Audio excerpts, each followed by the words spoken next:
Well, hey guys, I woke up in the middle of the night, can't get back to sleep.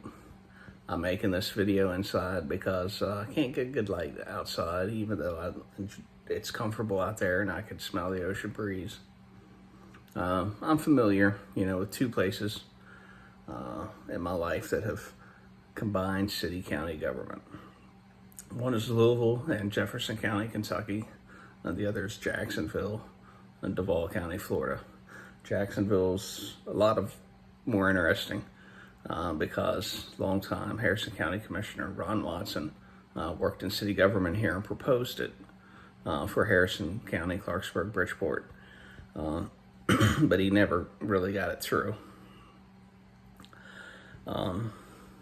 Jacksonville, had considered combining the two entities. Since the 1920s and in the 30s, they got the legal structures that enabled that passed through the Florida legislature, but they just couldn't get it done.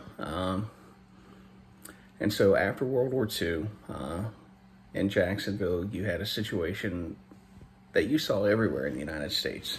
White flight, GI Bill gave money for white veterans to build homes out in the countryside. The interstate highway system made it easy for them to do that. And the inner downtown began to crumble because what was left was a lot of poor people, often African American, and they could no longer afford their infrastructure. But the people out in the unincorporated parts of Duvall County also couldn't afford infrastructure. One, suburbs are just more expensive, and two, they were unincorporated. The tax base wasn't there.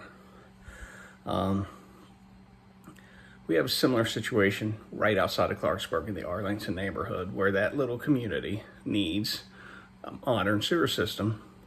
They buy water off the city of Clarksburg, and they're like, why do we buy water off the city of Clarksburg, but we can't vote in the city of Clarksburg? Well, the answer is quite simple. If you want our water and our sewer system, and you want to be able to vote on it, you need to move into, become part of Clarksburg.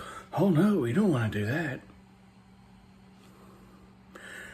The same thing was going on in Jacksonville, but then a few things happened. One, in 1965, all the high schools in Jacksonville, or Duvall County, 15 of them lost their accreditation. It's not clear to me exactly why, but it seems to be two related reasons. One is lack of funding, and two, they failed to adhere to court rulings pertaining to racial desegregation. Also during the 1960s, you had about a dozen officials in the city of Jacksonville and some in Duvall County go to federal prison for bribery. So there's a real crisis there. The school systems lost their accreditation. People were in prison for bribery. And then Lyndon Johnson got the Civil Rights Act passed in the 1960s, and you got two new black women elected to the city council of Jacksonville. And so business leader, I think his name was Claude Yates, got the community leaders together, and they all agreed to push for consolidation. And it passed with 65% of the vote, with only three smaller communities that wanted to retain some degree of independence, although they're still part of Jacksonville Metro.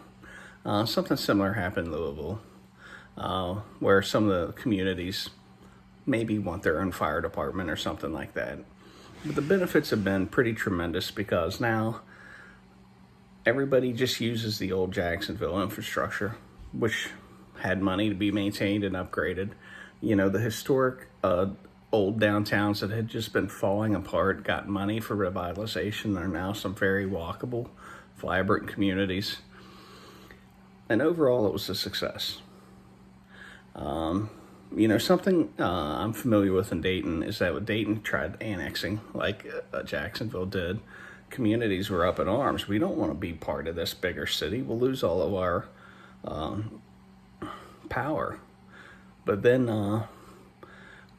when the voters in Montgomery County and Dayton said, hey, we actually would like to consider combining, some of the opponents got together with some of the black leaders and said, Dayton's 40% black. You've always got a very powerful influence there, but you know, if you dilute that with all the white folks out in the county, you won't have your power. And so the city of Dayton went out and annexed land in 2 or 3 adjacent counties to prevent that. The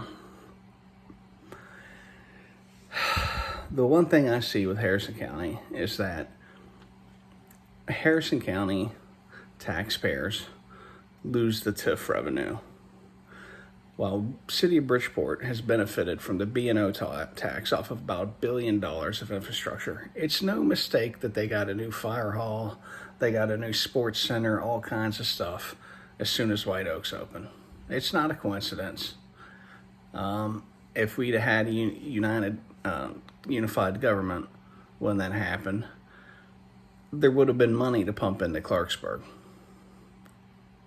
It's water under the bridge, maybe, but the other point I wanted to point out is that Jacksonville reached a point of crisis where the schools lost accreditation, political scandals, and something like that is approaching in Harrison County and Clarksburg in the very near future. Maybe unified government's not the answer, but, you know, maybe some other changes that need to get made can be made. I don't think personally it's ever you're faced with this, well, we can't enforce the state constitution and get rid of our 3 council people. That's unthinkable. You don't ever wish ill will or try to bring something bad on your town, but you can't avoid doing what's right, because sometimes what's bad is what's needed to bring in the good. Holler at you later.